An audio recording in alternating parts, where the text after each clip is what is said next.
যুক্তরাষ্ট্রের সঙ্গে বাণিজ্য চুক্তি নিয়ে অনেক আলোচনা হচ্ছে। আমরা গতকালকেও এই বিষয়ে বক্তব্য শুনলাম সাবেক উপদেষ্টা আসিফ নজরুলের বক্তব্য। তিনি বলছেন যে তিনি এই বিষয়টি খুব বেশি জানতেন না।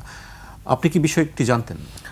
না, এটা যখন হয় তখন আমরা যখন হওয়ার প্রক্রিয়া একটা পর্যায়ে তখন জানতে পারি, কিন্তু এটার প্রক্রিয়ার সাথে আমরা ছিলাম না। স্বাভাবিকভাবেই যেই বিষয়ে আসলে সিদ্ধান্ত হতো সরকারে, সেই বিষয়ে কনসার্ন যারা যে মিনিস্ট্রি বা দপ্তর সংস্থাগুলো আছে তাদের সাথে আলোচনার মাধ্যমেই হতো। যেমন আইন মন্ত্রণালয় যদি কোনো আইন করে সেটার সাথে তো আর আমার সম্পর্ক নেই, বা পররাষ্ট্র মন্ত্রণালয় কোনো চুক্তি করলে সেটার সাথেও আমার সম্পর্ক নেই, সেটা পররাষ্ট্র মন্ত্রণালয়। তো ওই তাদেরকে নিয়ে, তাদেরকে এই স্টেক হোল্ডারদেরকে নিয়ে এই বিষয়ে সিদ্ধান্তগুলো হতো আর কি সাধারণত। আপনারা জানতেন না বিষয়গুলি? না, এই বিষয়টা পুরোপুরি আমরা জানতাম না।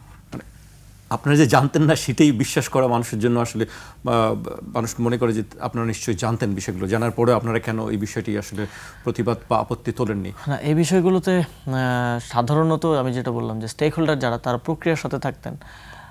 আমাদেরকে অফিসিয়ালি জিনিসটা হয়ে যাওয়ার পরে অবগত মানে করা হতো, ক্যাবিনেটে হয়তো একটা নোট এনে বা কোনো একটা প্রক্রিয়ার মধ্য দিয়ে, এবং সেই তখন তার ইনপুট দেওয়ার আসলে সুযোগ থাকে না। এবং এক্ষেত্রে নানা ধরনের কথাই হতো। সেখানে আমরা আমাদের বক্তব্য রাখতাম যে আসলে এটা ডিটেলস কী বা কী কী বিষয়ে হয়েছে। সেখানে যদি কোনো কিছু আমাদের ন্যাশনাল ইন্টারেস্টের বাইরে হয় তাহলে সেটা রাখা কিংবা না রাখা। তবে আমার মনে হয় যে চুক্তি হয়েছে এইটা এই একটা জিনিসেরই ট্রানজিশনটা প্রপারলি হচ্ছে। এবং এই চুক্তি তখন যদিও বিএনপির পক্ষ থেকে অনেক কথা বলা হয়েছিল যে কী চুক্তি হচ্ছে, দেশবিরোধী কোনো চুক্তি করা যাবে না, কিছু না, কিন্তু এখন ওনারাও বলছেন যে ওনারা এগুলো রাখবেন।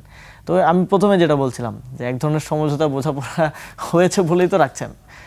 না হলে আপনি নিজেই যে চুক্তির বিরোধিতা করলেন, রাজপথে আন্দোলন করলেন, বক্তব্য বললেন, যেমন বললেন যে সরকারের এখতিয়ার নাই কোনো চুক্তি করার, সেই চুক্তি আপনি আপনার সময় রাখছেন এবং রাখবেন বলে আমরা বক্তব্য শুনছি, পররাষ্ট্রমন্ত্রীর বক্তব্য শুনছি, সরকারের মুখপাত্র যারা আছেন তাদের কথা শুনছি।